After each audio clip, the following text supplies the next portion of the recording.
ప్రతి ఒక్కరు కూడా సెలబ్రిటీ స్కిన్ కావాలి అని అనుకుంటారు వైట్నింగ్ గా. తెల్లగా కావాలి అంటే సాధ్యమవుతుందా నార్మల్ పీపుల్ కి కూడా? మీరు అన్నట్టే సెలబ్రిటీస్ చాలా మంది చేంజ్ అవుతున్నారు అండ్ లైవ్ గా మనం చాలా ఎగ్జాంపుల్స్ కూడా చూస్తున్నాం.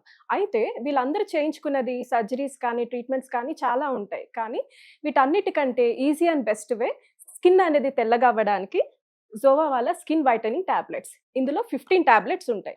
ఇది మనం రాత్రి పడుకునే ముందు ఒక గ్లాస్ ఆఫ్ వాటర్ లో వేసి ఆ టాబ్లెట్ కరిగిపోయిన వెంటనే ఆ వాటర్ ని తాగడమే. దీంట్లో ప్యూరెస్ట్ ఫార్మ్ ఆఫ్ గ్లూటథైన్ ఉంటుంది కాబట్టి సైడ్ ఎఫెక్ట్స్ గురించి భయపడాల్సిన అవసరం లేదు. ఎన్ని డేస్ కి రిజల్ట్స్ వస్తుంది? చామంచాయ రంగు వాళ్ళైతే 15 to 20 డేస్ లో మంచి రిజల్ట్స్ అయితే చూడొచ్చు తెల్లగా అవడంలో. అదే కొంచెం నలుపుగా ఉన్న వాళ్ళు ఏంటంటే కనీసం 25 to 30 డేస్ టైం పడుతుంది. రిజల్ట్స్ అయితే మనం మంచిగా చూడొచ్చు. అది మీరు చెప్తూ ఉంటే అసలు దీన్ని ఎలా ఆర్డర్ చేసుకోవాలి అని అనుకుంటారు? ఇది ఆర్డర్ చేయడం చాలా ఈజీ అండి. స్క్రీన్ పైన ఉన్న నంబర్స్ కి డైరెక్ట్ గా కాల్ చేసి ఆర్డర్ చేసుకోవడమే. లేదంటే వాళ్ళ వెబ్సైట్ zovaskin.in లాగిన్ అయ్యి డైరెక్ట్ గా ఆర్డర్ చేసుకోవచ్చు. వీళ్ళు ఆల్ ఓవర్ ఇండియా డెలివర్ చేస్తున్నారు.